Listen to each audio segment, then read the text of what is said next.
Hello everyone, welcome to Kumari's Kids channel. Today's story is going to be Simba the Lion King.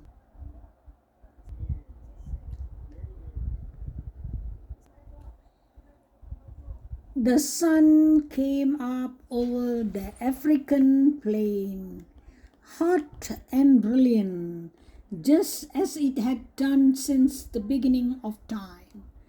Today, first rays of the morning sun fell on an astonishing sight. Across the vast pride lands, animals moved in great herds, heading for a single destination. Elephants plodded steadily. Antelope leaped through the grass. Giraffes loped. Cheetahs raced. Ants marched in a single line, while huge flocks of flamingos winged across the sky. They were all journeying to Pride Rock to celebrate the birth of King Mufasa's son.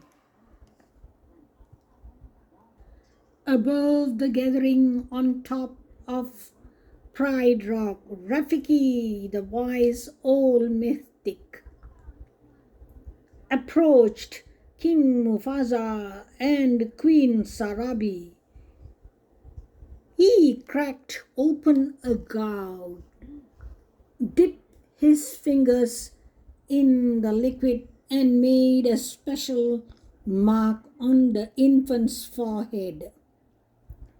Then he carried the cup to the edge of the rock and held it high. A loud cheer rose from the plain. Elephants trumpeted. Monkeys screeched. Zebras, rhinos, and a host of other animals stamped their hooves. Then a hush fell over the gathering. Together, the animals of Mufasa's kingdom knelt before Simba, their new prince. Yet one family member did not attend the ceremony. Mufasa's brother Scare had spent the entire morning toying with a mouse. He was just about to eat it when Zazu, the king's majordoma, appeared. Scare turned and the mouse scrambled away. Now look, Zazu, you have made me lose my lunch. Scare complained.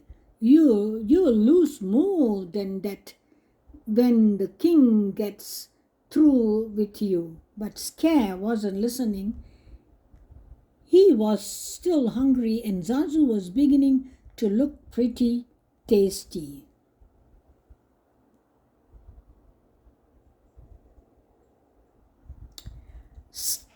Scare pounced, but before he had time to eat Zazu, a voice commanded, "Drop him." Scare released the bird. "Why, if this isn't my big brother," he sneered. "Sarabi and I didn't see you at the presentation of Simba." Mufasa said, "Is anything wrong?" "That was today."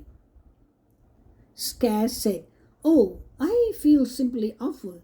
It must have slipped my mind."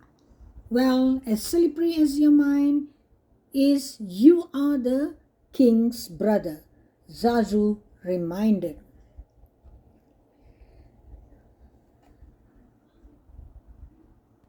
Zazu also reminded Scare that he should have been the first in the line to congratulate his brother. "I was the first in line until the little hairball was born." The hairball is my son, Mufasa reminded him, and your future king. I shall practice my crusty, Scare said. Then he turned his back on them and walked away. The days passed, and Simba grew from an infant into a cub. One morning before the dawn, Mufasa led Simba to the top of the Pride Rock. As the sun edged over the horizon, Mufasa said, Simba, look. Everything the light touches is our kingdom. A king's time as ruler rises and falls like the sun. One day the sun will set on my time. He will set on my time here and will rise with you as the new king. And this will all be mine. Wow, said Simba, looking around. But what about that shadowy place? Mufasa turned to his son. That is beyond our borders. You must never go there, Simba.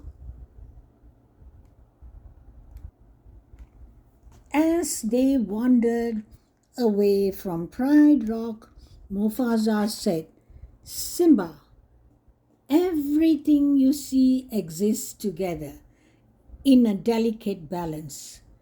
As a king, you will need to understand that balance and respect all creatures, because we are all connected in a great circle of life. The young cub tried to listen, but a grasshopper caught his eye and he chased after it.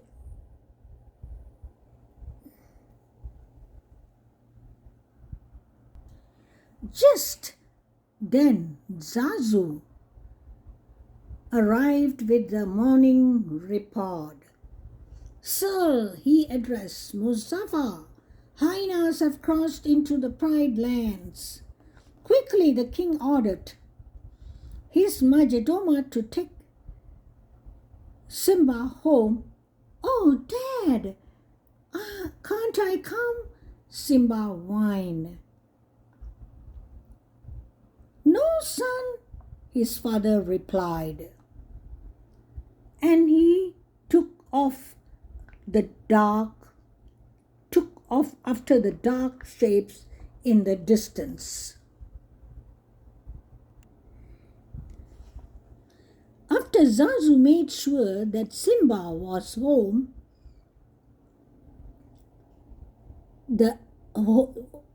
after Zazu made sure that Simba was home safely, the excited cub, found Scare sunning himself on a rock. Hey, Uncle Scare, Simba cried. My dad showed the whole kingdom, and I'm gonna rule it all. Scare scowled. Then slowly he began to smile. So your father showed you the whole kingdom, did he? Did he show you what's beyond the rise of at the border? No, said Simba. He said I can't go there. And he's absolutely right, Scare replied. It's far too dangerous. Only the bravest of lions go there. An elephant graveyard is no place for young prince. An elephant? What?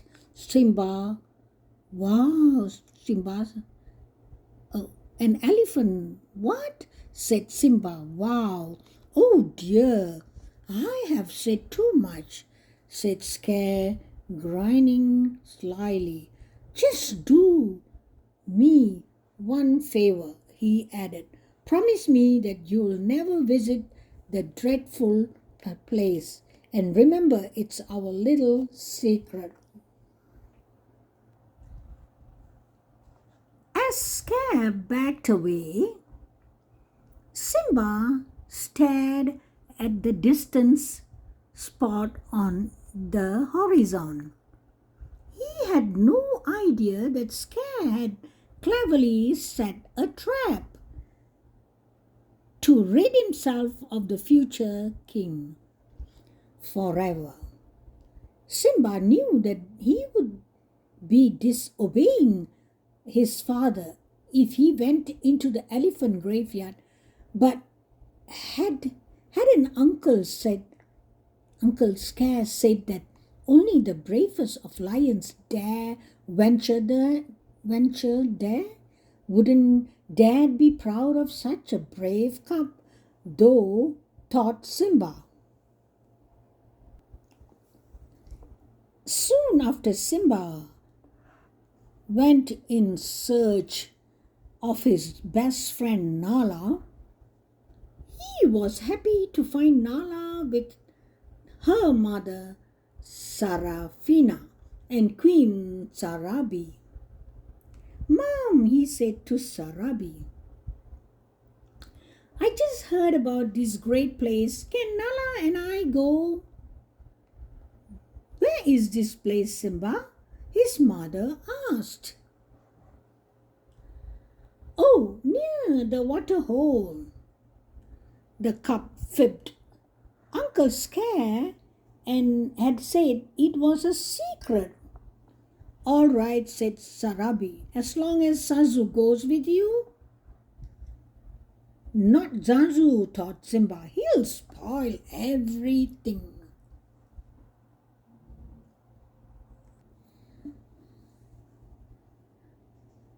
As Zazu led the way, Simba whispered to Nala, we have got to ditch him.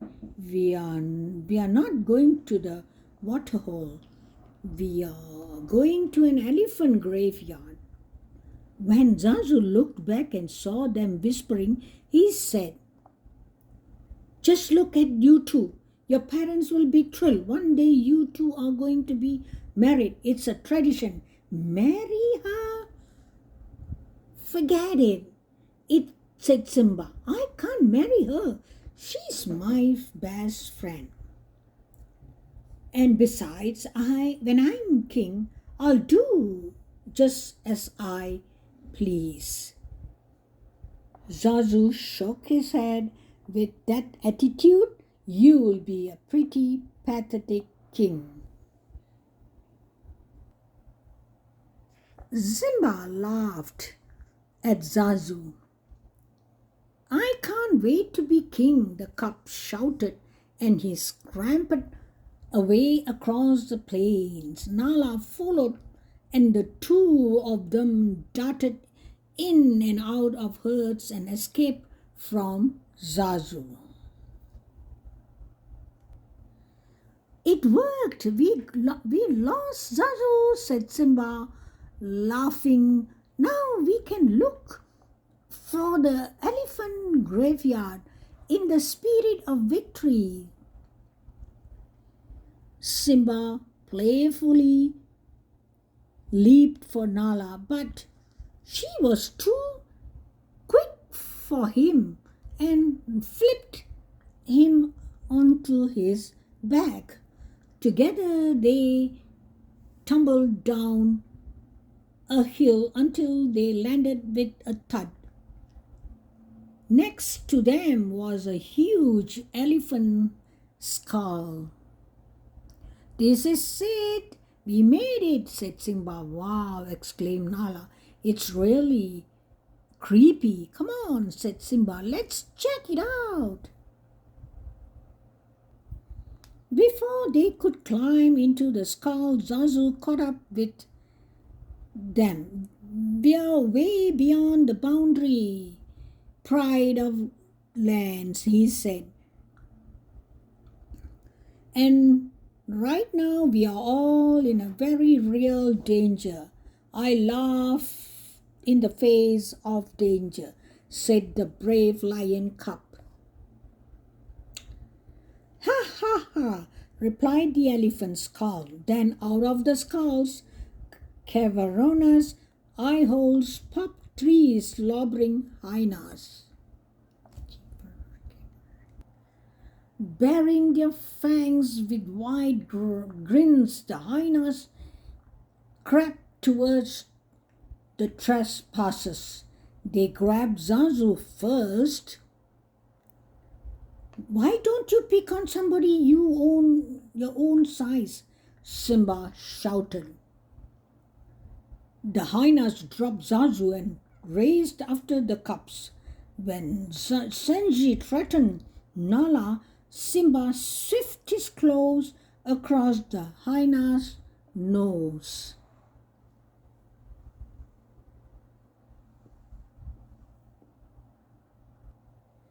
The hyenas raced after the cubs, who found themselves trapped inside the bones of an elephant's rib cage.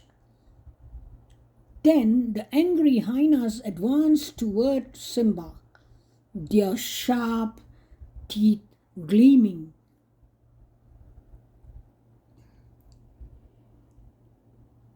A giant paw suddenly struck Zenzi, sending her and the other hyenas into a pile of bones. Not far from where Simba waited, a herd of wild bees grazed. Not far from the herd, three hyenas waited too. They were waiting for a signal from Scare. Zenzi saw him first. There he is. Let's go. The hyenas ran toward the wild beasts, sensing danger. The herd panicked and stampeded into the gorge straight toward Simba.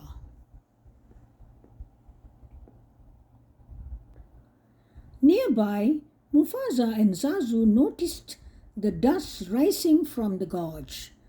Mufasa's Scare yelled, appearing from behind a rock.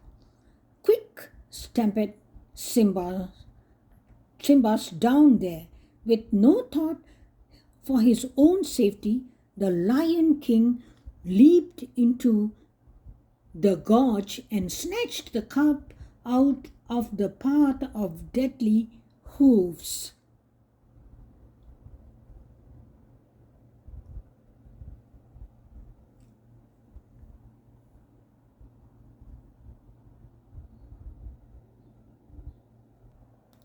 Mufasa jumped onto a rocky ledge and set Simba down.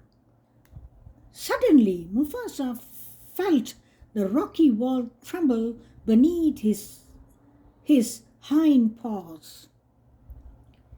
He fell back into the herd, badly hurt. He tried to climb another cliff. Looking up, he saw Scare. "Brother, help me!" Mufasa pleaded. Scare leaned toward Mufasa and pulled him close. "Long life the king," he whispered, then let go. Mufasa lost his grip and disappeared beneath the mass of moving animals.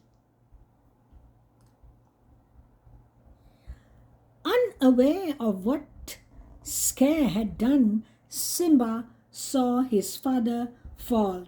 When the wild beasts were gone, the cub raced down into the dust-filled gorge. There Simba found his father. He nuzzled the motionless body, but the great Lion King was dead.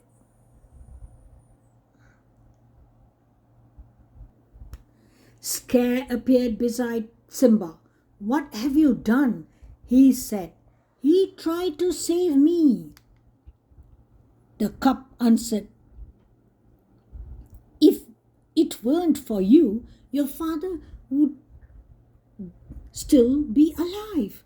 Scare snarled, "Run away, Simba. Run away and never return." Confused and heartbroken, Simba began to run. He did not see the hyenas join scare or hear his uncle give the order to kill him.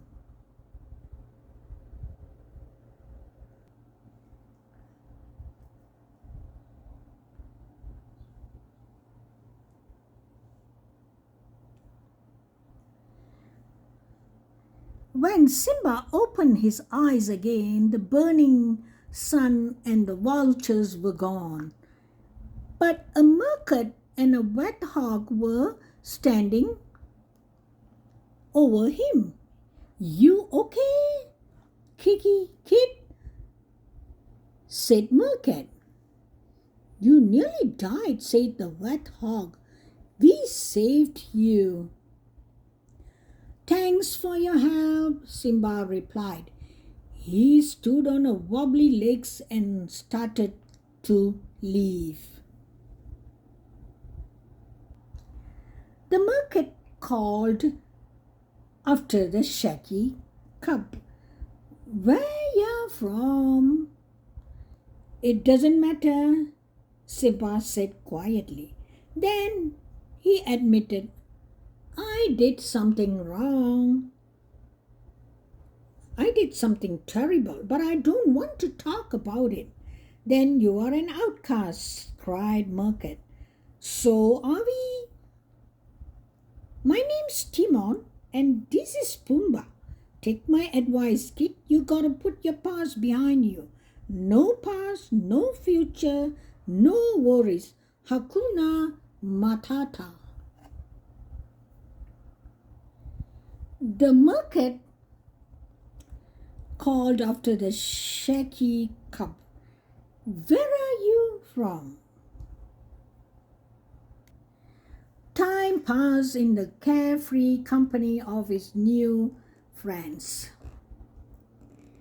Simba grew into a young lion. One night, while the three of them were gazing at the stars, Simba said, "Someone told me that the great kings of the past are up there watching over us." Pumbaa and Timba laughed. "Who'd have told you a crazy thing like that?" said Timon. Simba, thinking of his father, was silent. The next day, as Simba was wandering through the jungle, he heard his friend shout for help. Simba hurried toward the sound. Pumbaa was caught beneath the trunk of fallen tree, and Timon was trying to protect him from a hungry lioness.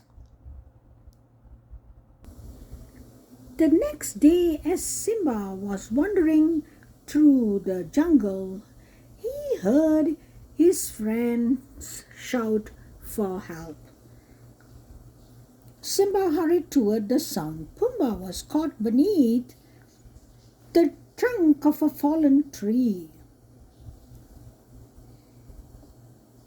and Timon was trying to protect him from a hungry young lioness. As she leaped, Simba threw himself forward and knocked the lioness aside for a moment. They tussled, then the lioness pinned him to the ground and stared down at him. "Simba," he said assistantly. "Nala," he replied. As the lions hugged, Timon cried, "What's going on here?" Simba laughed and introduced Nala to his friends. She smiled politely, but he could not stop staring at Simba. Finally, she said, "Everyone thinks you are dead." "Yes, Scare told us about the stampede." "What else did he tell you?" Simba asked cautiously. "What else matters?" Nala exclaimed. "You are alive, and that means you are the king." King? Cried Timon and Pumbaa in surprise.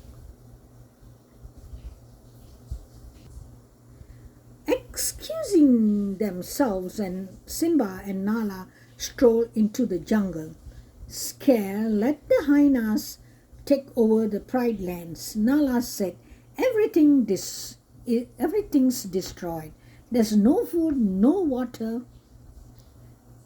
Simba, if you don't do something soon, everyone will starve.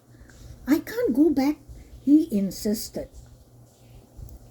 Nala did not understand why Simba refused to accept the responsibility and help the pride. What's happened to you? She asked. You're not the Simba I remember. You're right, I'm not, he said. Now, are you satisfied? Before he turned to leave, Simba added angrily, listen, you think you can just show up and tell me how to live my life? You don't even know what I've been through, Nala called after him, but Simba ignored her. That night, while the others slept, Simba sat on a rock and gazed up at the twinkling sky. I don't care what anybody says, he said aloud. What would it prove anyway? It won't change anything. You can't change the past. Then Simba heard a strange sound. Somewhere in the jungle, someone was chanting in a sing-song voice. As if from nowhere, the bent figure of an old baboon appeared.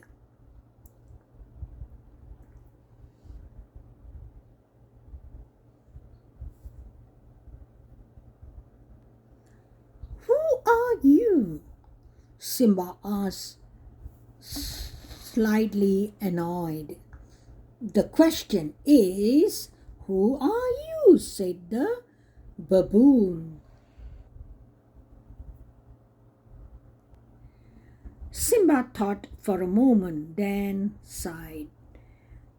The old baboon said, I know your father. My father is dead.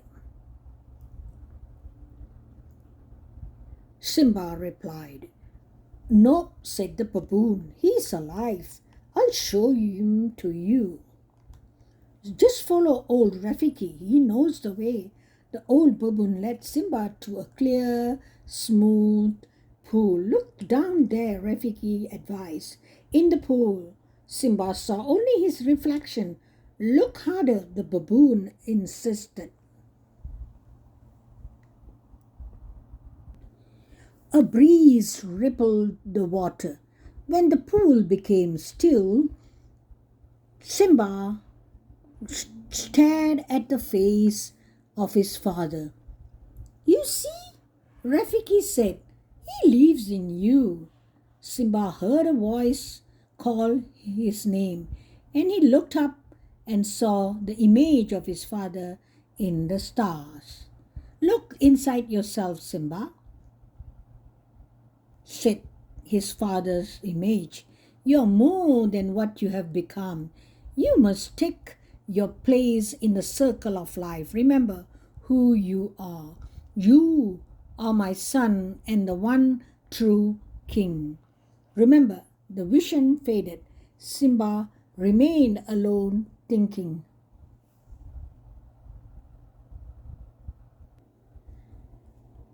The next morning, Nala, Timon, and Pumbaa looked all over for Simba.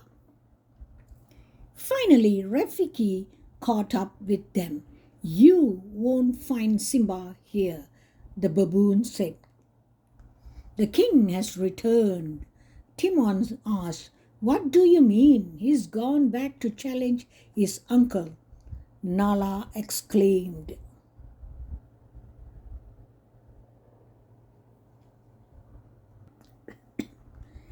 Ahead of them, Simba moved swiftly toward Pride Rock. As he crossed over into the homeland, he saw ruin, devastation, everywhere. For a moment, Simba hesitated. Then he left a fresh wind and saw rain clouds gathering on the horizon. With renewed hope, he continued his journey. Soon Nala joined him, as did Pumbaa and even Timon. As they approached Pride Rock, they saw some hyenas. Pumbaa and Timon stayed behind to divert the pack. Nala went to find the lioness while Simba forged on alone in the search of his mother.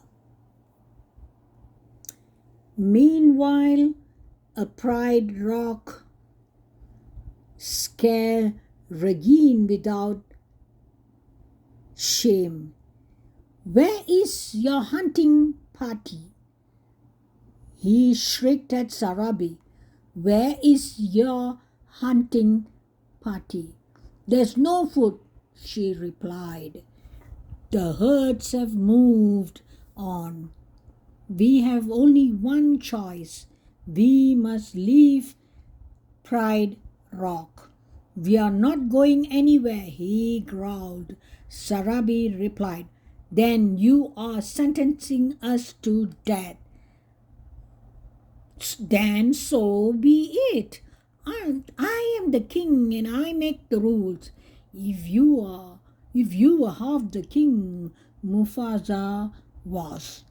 Sarabi began, and red scare struck her and she fell. A tremendous roar echoed among the rocks. Scare whirled and saw a great lion before him. "Mufasa," he said, gasping. "Not, it can't be. You're dead, weak and delirious." Scare backed away from the ghost. "What do you want?" he cried. "Why are you here? Go away, go, leave me alone." Although many years had passed, Sarabi still recognized her son, Simba. She said quietly, "You are alive?" Then Simba saw Scares crawling up Pride Rock. Simba dashed up the steep face, dodging fire and smoke. This time he trapped Scare at the edge. "Simba, you don't understand," Scare insisted. "I didn't kill your father. It was the hyenas. They are the enemy. Now that you are back together, we can defeat them." "Run away, Scare," Simba commanded, repeating the advice his uncle had once given him. "Run away and never return." Scare started to slink away, but then he turned and lunged for Simba. Acting swiftly, Simba hurled Scare off the cliff. The sound of hungry hyenas drifted up from the gorge, revealing Scare's awful fate.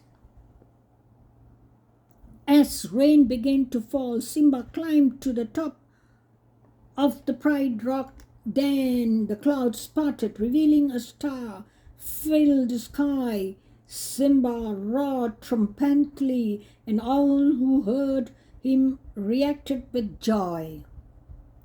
Soon, under the rule of wise and brave king, the Pride lands flourished. The herds returned to graze, and food was plentiful once again. Soon that animals gathered once more to celebrate the birth of King's son. Simba and Nala watched proudly as Rafiki held their new cup high over the Pride Rock. As the morning sun touched the African plain, Simba thought of something his father had once told him.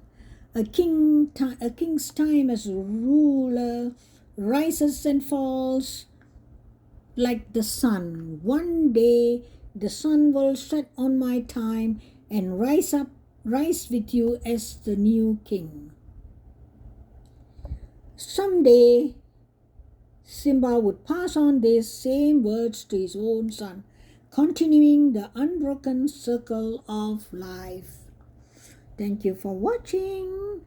This is the end of Simba the Lion King story.